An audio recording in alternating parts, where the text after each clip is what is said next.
Hello and welcome back to intplusone channel. This is Carl and today I'm going to be talking to you about Overwatch's patch notes for March 21st, 2017. Today we just got a whole lot of really cool stuff. I had a chance to check out some of these changes in the PTR because I actually went ahead and joined the PTR on PC this time around. Got a chance to play around with Orisa. She's a really exciting new hero and I'm kind of psyched to actually play with her in-game. So these are the March 21st, 2017 Overwatch patch notes. Alright, so patch highlights. Starting with the patch highlights, we have new hero Orisa. She plays the role of a tank. And her description, it says, is built from the scraps of the city's decommissioned OR-15 defense bots. Orisa is still learning how to optimally perform her function. What she lacks in experience, she makes up for in her steadfast dedication to keeping her city and her creator, Efi, safe from harm. Orisa is the sixth tank to join the Overwatch lineup, and much like her programming, her gameplay is engineered around protection. Her main weapon is a rapid-fire fusion driver, an automatic gun with a good range and accuracy even at a distance, though it does come at a cost. Orisa's movement slows down when she fires, and players will need to plan for her lengthy reload time. Her alternate fire, Halt, launches a graviton charge across the map, slowing nearby enemies as it passes, and then pulling them towards it when it detonates it. Her Fortify ability boosts her personal defense, reducing damage taken and making her unstoppable for a short time. She can throw a device that creates a curved, stationary protective barrier, perfect for intercepting projectiles and shielding teammates from the front, sides, and above. And lastly, as her ultimate ability, Orisa deploys a high-powered supercharger that beams a buff to allies within its range, increasing the damage they can inflict on the opposing team. So, yes, I've gotten a chance to play as Orisa. She's a really solid addition. I know a lot of people were almost worried that she might change the meta from a Reinhardt as the main tank to kind of surrounding an Orisa. Now I actually think that this is going to... Well, what we're going to see in the metagame is we're going to see a Reinhardt plus an Orisa. And we might actually even see three tanks if people still consider Hog to be viable. Now that his Hook 3.0 changes have gone through, Roadhog is seen as a little less viable. So we'll see how that shakes down. We're in the middle of competitive Season 4, so there's not really a chance to see it. Also, actually, Blizzard announced that they were going to delay her release for the competitive scene by a full week. So this is a change and a departure from what they've done in the past, whereas with Ana and Sombra, they introduced that character mid-season and didn't have any kind of a delay. And what we saw, actually, as a result of that, were people who used the competitive mode to test the hero out, which is actually a really terrible idea. We had a lot of people trying Sombra mains, and yeah, trying to basically rank up as Sombra without any practice in quick play, so hopefully that'll actually address the issue this time around. A couple thoughts on Orisa. I really do like her. Her protective barrier is incredibly flexible, and the fact that it's curved actually really gives her an extra utility. It's sort of like a hybrid between what we've seen as the new Symmetra shield and something like Reinhardt's shield. But because it's actually deployed in a static way, as in it doesn't really move once you deploy it, it really does force her into a bit of a different niche than Reinhardt, which Reinhardt can become the core of a team, especially as people basically get behind him for protection. Now, I have found that her supercharger is actually also incredibly effective. It's basically like having a bunch of mercies all in one spot, damage boosting nearby allies. In fact, actually visually, that's exactly what it looks like. And I can kind of see a really interesting team composition where you could have a Symmetra with the shield generator plus the supercharger. So not only will you have that extra health buff that actually has the regenerative health, but you can also have these temporary superchargers as well.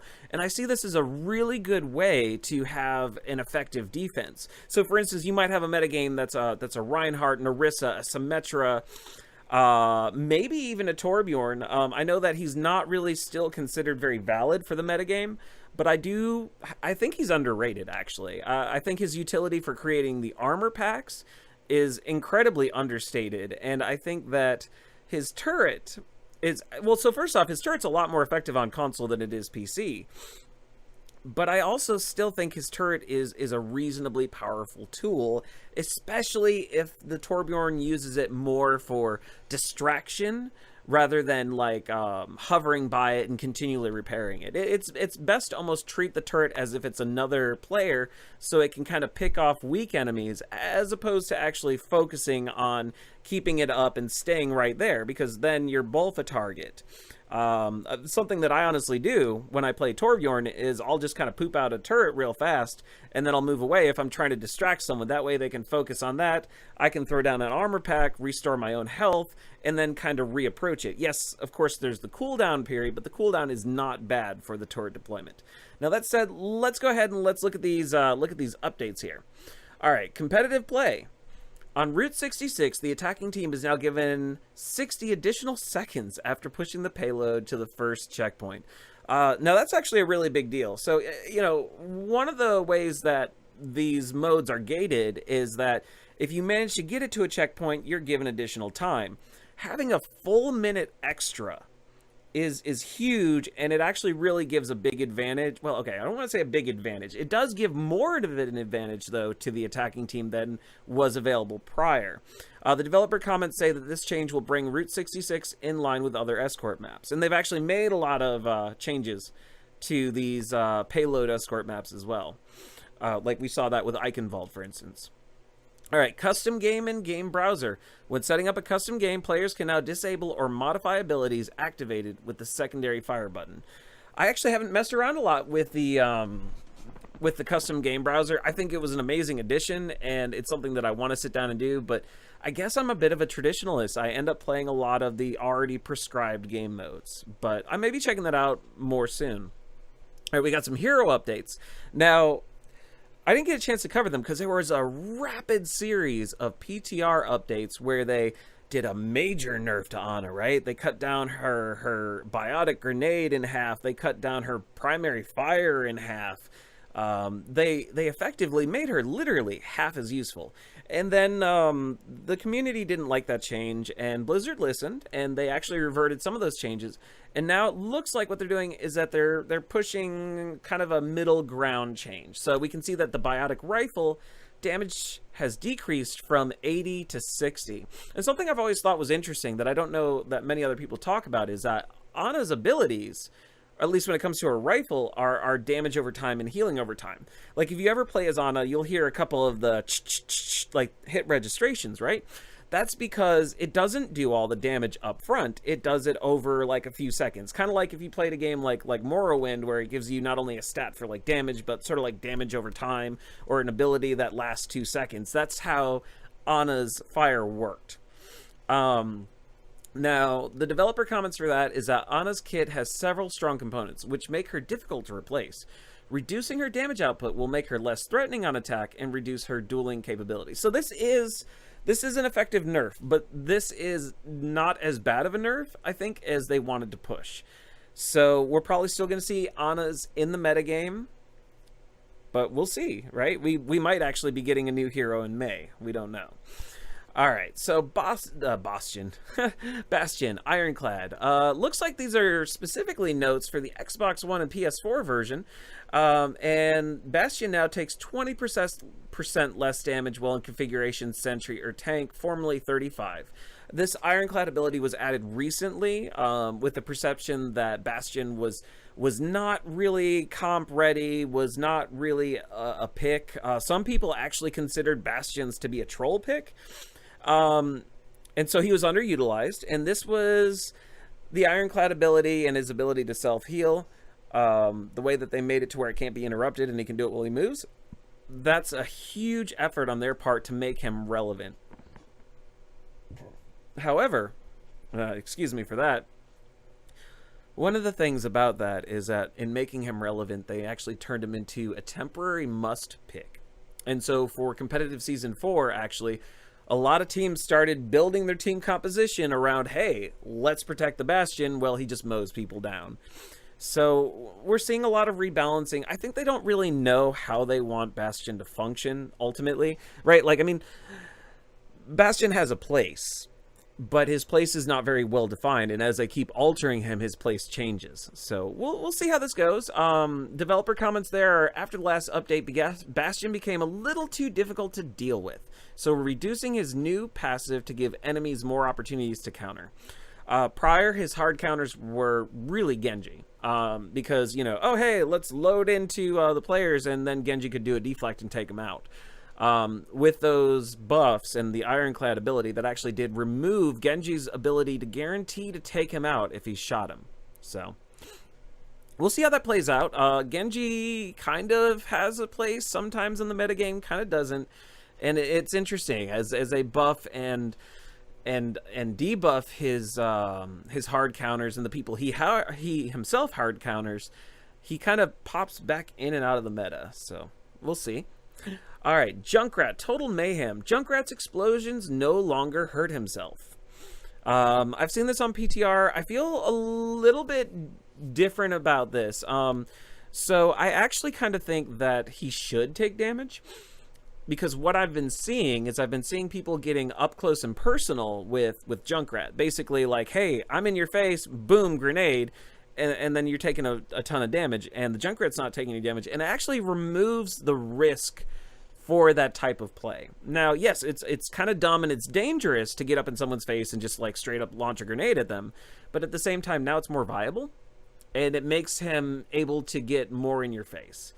But let's see here. Developer comments here. Previously, Junkrat's projectile speed made him difficult to use at long ranges, but the damage he took from his own explosions made him difficult to use at close ranges. This change makes him more effective at close ranges, allowing Junkrat players to explore new strategies. However, Junkrat is a defense hero, and I actually kind of see a large part of his overall utility as the fact that he controls things at a distance and not in your face. By changing this, you fundamentally change how he actually interacts on the map. Yes, you're giving him more flexibility, and you're giving Junkrat mains more of an ability to take people out, but you're actually changing his niche. So I don't know if actually, I don't see them reverting this. I think this is going to be permanent, but who knows? All right, Mercy. Got a Mercy change here. Caduceus Staff. The amount of increased damage that's done when boosting another player is now tracked under the match statistics and on the career profile page. That's a small little quality of life change. It is nice to know that you can get, you know, assists and everything when you're damage boosting people. I wish, though, ult charge went up faster when you did the damage boost. Healing is pretty much my only way when I play Mercy to actually build my ult, and it feels like it shouldn't be the case. I feel like I should actually be able to build ult also while boosting, but I've never really seen any kind of indication that it's on any similar level to what you get for healing. But that's a suggestion, Blizzard. You don't have to take it. All right, Sombra. And there's no notes for that, by the way, but I guess there doesn't need to be notes. All right, Hack. Sombra's teammates can now see hacked health packs through the wall. This was a change that they talked about, and I saw a bunch of Reddit threads about. This is interesting. It actually doesn't change a lot for me. I don't know. I mean, it has its place, and so that's cool, but I actually don't see this as a major change. Some people do. Some people do. Stealth. Sound effects and voice over distance have been reduced to 15 meters when Sombra enters or exits stealth. So this actually makes her... excuse me. This effectively makes her more silent. So instead of a Sombra popping up and being like, been here all along... you won't necessarily hear that unless you're within 15 meters of the player. Now, for comparison, in the current live build, Lucio's healing distance is 30 meters. So this is half of Lucio's healing and speed boost distance. However, actually on PTR, and I haven't had a chance to talk about this, even though it was a couple days ago, because there was a PTR change on the 17th that I never did a video for. Lucio's going through some major changes. I don't know that all of them are going to make it to live, but his effective healing distance and speed boost distance have now been decreased to 10 meters.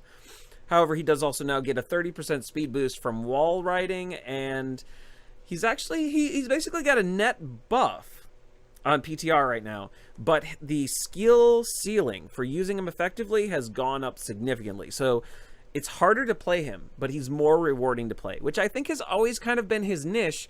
But now I actually see this kind of gating a couple people out of being Lucio mains, which is good because he's also been a very significant must-pick character for quite some time, and I'd like to see that change up, and I think that's going to happen. All right. Translocator. The cooldown has now been reduced from 6 seconds to 4 seconds. This just gives her more mobility. I've always said that I never really saw Sombra as an offense character. I've always seen her as more of a support character.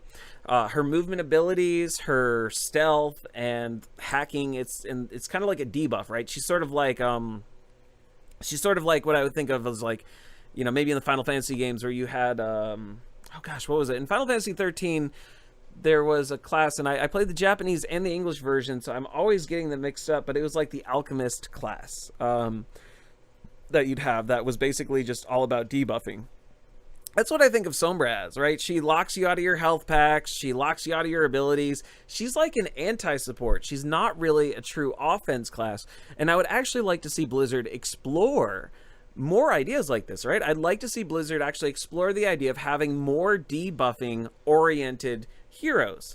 Because we already have a lot of supports that are, you know, like positive supports. But what about negative supports that actually remove abilities? I'd like to see support, for instance, that could actually slow someone down, or slow down a series of people, or actually effectively lock someone out from healing. Yes, I know that Ana is capable of doing that with the biotic grenade, but it's very temporary. I'd almost like to see something like Zenyatta's orbs, where you could place an orb on someone and prevent them from being able to be healed, effectively shutting down their longevity. And I think that could make some really interesting plays. But more from that. Okay, I guess you can't install updates. Good for you, Windows. Okay, so Sombra can be devastating in the right hands, but infiltrating and harassing enemies could often feel difficult. These changes should increase her effectiveness and team play.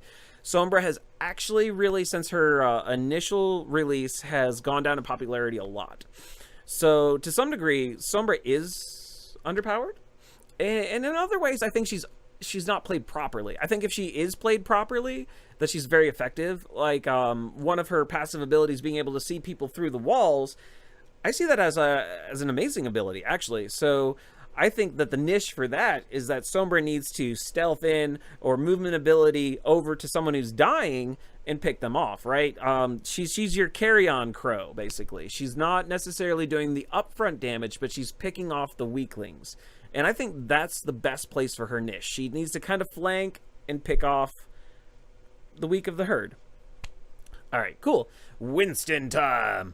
Barrier projector. Ability cooldown now starts when the barrier is placed instead of when it ends. Now, this actually puts us in line with every single other character that has shields, including Orisa, and I think that that's why they went ahead and did this. People were requesting this basically as soon as Orisa dropped, and they've actually been requesting it for a while. Winston has never been a very effective hero, and it's kind of irritating because his Tesla gun could be better, but the thing is if you actually increase the damage, his Tesla gun requires no aiming. And so you kind of end up with a situation where it's sort of like Symmetra's, and I can't think of her primary fire, but Symmetra's primary fire, which locks onto someone. Winston's Tesla coil does the same thing, but it locks on to multiple characters and is effectively an area of effect rather than something you aim. It's not hit scan, and it has no range, so it does sort of fit into that same niche that Symmetra's does. But at the same time, since it can hit multiple enemies, or multiple people on the red team, right? Damage boosting that actually could really make him great at crowd control, whereas now he's only okay at crowd control. So we'll see. I do think that Winston needs to be reevaluated, though. He's not a very viable pick. Developer comments for this. The charge should help Winston do what he does best. Distract the enemy team and block damage. All right, on to Zarya. Zarya's particle barrier now no longer protects Zarya from knockback and no longer protects allies from knockback. And there's a big developer comment section here. This is actually reverting a change that we made a few patches ago, which made players immune to knockback if they were hit by an effect from inside her barrier. This had some negative side effects, such as making targets immune to knockback from effects that pierce barriers, like Reinhardt's charge and Winston's primal rage punches. Now these will cause knockback again. This does not affect knockback from effects that originate from outside... Oh, jeez, what's going on? Okay, that was weird. From outsider barriers such as Farah's concussive blast. Those will still be blocked by the barriers, not causing any knockback. Now, that's also kind of interesting because we're seeing that Orisa has the ability, basically, she has this ability that allows her to not be knocked back by things. Like rhinestones, Jesus. You know, like when Reinhardt basically is hammered down, you know, or the concussive blast, or Lucio's boop. And I never can remember the real name. It's just the community calls it the boop, so I always think of it as a boop. All right. Now we're on to Zenyatta. Orb of Destruction. Alternate fire cooldown has been reduced from 1 second to 0.6 seconds. That's interesting. I actually never found a great use for Orb of Destruction, and that's only because, like Symmetra's fire, it forces you to fire if you hold it for a certain period of time. I really like the idea of being able to control it, right? To hold it as long as you need it, and then release it when you want to. The fact that it sort of causes this premature firing to occur means that you never really get to time it the way that you might prefer. But to see it with a lower cooldown does at least make it more available. Weapon spread has been removed. I saw this, actually I saw a video of it, and I never realized that the Orb of Destruction had a spread, but this makes damage more consistent for it. So what I think they're trying to do is I think they're trying to make his alternate fire a bit more viable in-game. Right now it's not super viable.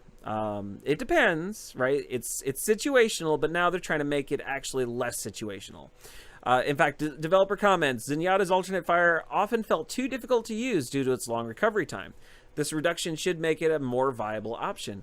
Also, his weapon has always had a very small amount of spread. This wasn't enough to change the way he was played, but it would occasionally cause shots to miss that would normally hit their target. Removing this small variance should help him feel more consistent. All right, so those are the hero changes. That's like the meat and potatoes, right? We also have bug fixes. So, general. When teleporters, shield generators, and other player-owned objects are destroyed, the kill feed now properly displays the owner's name. I've seen this for like a while, right? It just shows like the object, and it doesn't really show who did or whose it was. And I mean, that's not a big deal in quick player competitive where there's, you know, like only one copy of a player, but in something like No Limits or custom games, it actually made it a little difficult to track who's what was being killed by who. So that's nice. AI fixed a bug preventing Bastion and Torbjorn bots from taking a defensive position when turret abilities were disabled in custom games. That's interesting. I would probably never notice that had they not mentioned it. Competitive play fixed a visual bug that prevented your current medals from being displayed in the setup phase between rounds. Custom game and game browser. Looks like they made a lot of changes. Fixed a bug causing players to respawn in the enemy spawn room after being pinned against a car by an enemy Reinhardt on Oasis. I've seen this glitch before, actually, and it's quite funny to basically be in the enemy spawn and slaughtering them before they have any idea what's going on, but I'm glad that they fixed this. A scoring requirement clarification has been added to the capture the flag settings, stating that each team's flag will need to be secured before they can score. They fixed a bug that could cause certain settings to be displayed on the custom game's information screen even when they weren't being used. That's good. That's good quality of life right there. Otherwise, yeah, you don't know necessarily what set of rules you're under. Fix an issue preventing values from the ultimate generation setting from being correctly displayed. Heroes and maps are now sorted alphabetically under the Find Game filters and game browser. That's just, you know, quality life. Fixed a bug preventing Bastion's self-repair ability from being disabled in the custom game settings. Alright, and Heroes. Fixed an issue preventing Bastion's walking animation from being triggered while self-repair was in use. He basically kind of float along a little bit as he was self-healing, so I'm actually... It's a silly visual bug, but at the same time, the fact that they're actually taking measures against even the little visual bugs is nice. I'm just so happy with the way that Blizzard actually handles this game. It's pretty great. McCree no longer receives credit towards his on-fire meter when his flashbang is used against May's ice wall. And for a while, actually, like, people would gain ult charge, and people would gain, like, you know, damage done and everything from firing at May's ice wall. So, you know, if you actually had some spare bullets and time, I guess you could just kind of fire at it to increase your stats, maybe, and maybe push from silver to gold. But it's kind of silly. I'm so glad to see them change that, though. I mean, it makes no sense to flashbang against May's ice wall. Fixed a bug that kept a successful Roadhog hook from countering towards the match player's hook statistic when the enemy player was killed on impact. It doesn't do a lot of damage, but situationally that's useful. Fixed an issue causing Zenyatta's feet to clip through his robe while his Sunsang skin was equipped. In fact, I don't see it on here, but there was a Mei skin where her pinky would, like, clip through her hand, and they fixed that. I don't see that mentioned on here, though. And then they fixed a bug causing Reaper shotguns and D.Va's mech to appear unusually large on the main menu. And I have to laugh because I've seen that, and I saw pictures of that submitted to Reddit, like, oh, I don't know about these Reaper buffs. So that's kind of funny. Training, all right, so on maps, training bots that are destroyed in the practice range are now displayed in the kill feed. Cool. And they fixed a bug allowing more than one player to enter the practice range. So there you have it. This is actually a bit of a shorter patch notes video, but I'm kind of glad. So really the biggest thing is, yes, we have Orisa. And I've actually already covered Orisa a bit at length with the PTR patch notes. When she was first on PTR, she did in fact have 200 rounds per clip. And that was dropped at one point to 150. I'm not sure what it is in live at the moment, but when she first dropped, she could go 16 seconds of constant fire. And so I'm very glad that they changed that, because really what she was actually a more effective version of D.Va without the movement abilities. And to see that happen, because really, I mean, D.Va has infinite bullets, right? But practically, you're probably never going to fire for more than 16 seconds at a time. So it really started to mess with her niche a little bit, especially the fact that she could generate a shield, because in some ways, I actually kind of think that the shield is superior to defense matrix. Not in every case, but at times. So I was almost afraid we might see a little less D.Va enthusiasm. But actually, with that said, those are the patch notes, and hey, if you enjoyed this video, I'd love for a comment. If you liked it, I'd love for you to like it. And if you want to see more stuff like this, totally go ahead and subscribe. I really enjoy doing patch note videos, especially with these games as a service games that are constantly evolving over time, that change so much because they're so dynamic of an experience. Like, I feel like I'm archiving history a bit when I'm talking about these changes, and there's so much to keep up with it. Like, even I forget, and I read about this stuff all the time. I probably read about Overwatch abilities, like, maybe 5 or 6 hours a week, just keeping up with all the changes, and I miss stuff, right? I do miss stuff. So this is really cool to talk about. Anyway, with that said, I'll see you next time, and let's keep doing the thing. Later.